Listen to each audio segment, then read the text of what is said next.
Hi, this is Mrs. Knopf, and today we are going to keep working in our method book on the clarinet with line 31, Good King Wenceslas. And as always, I have to point out what I really like about this method book. At the top of every page or every other page as needed, there is a fingering chart that focuses only on the notes from that page. So here we have our second line G, which is concert F. And as you can see, you don't cover any of the holes. And then we have an F on the first space. This is concert E flat, and you only cover the thumb hole on the back of the clarinet. Then we have E, which is located on the first line. That's a concert D, and you still have the thumb, and then you just add the first finger. Next, we have our D, which is concert C. It is hanging from that first line, so it's one space below the staff. And you've got the thumb, first finger, and second finger on the front.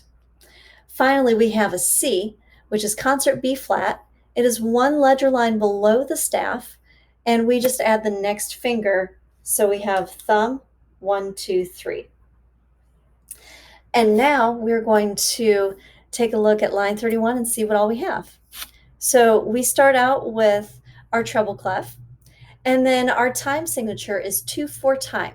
So that tells us the top number gives us the number of beats per measure, and the bottom number tells us the value of the whole note. Even if we don't have a whole note, we can still figure out the value of all the other notes and rest based on this information. So if we break it down, the whole note equals 4.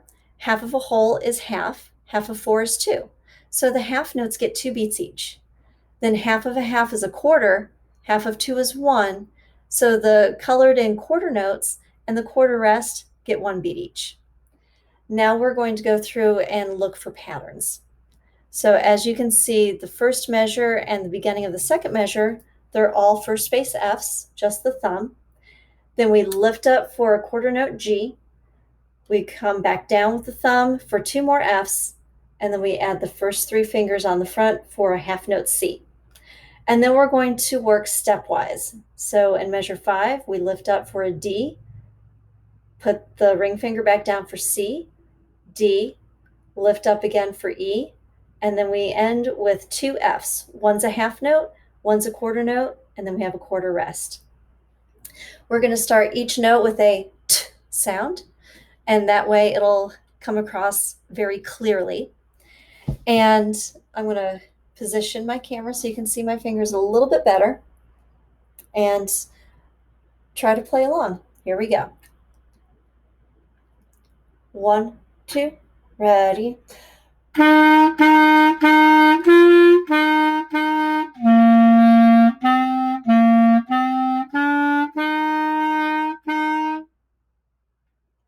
And that's it for line 31.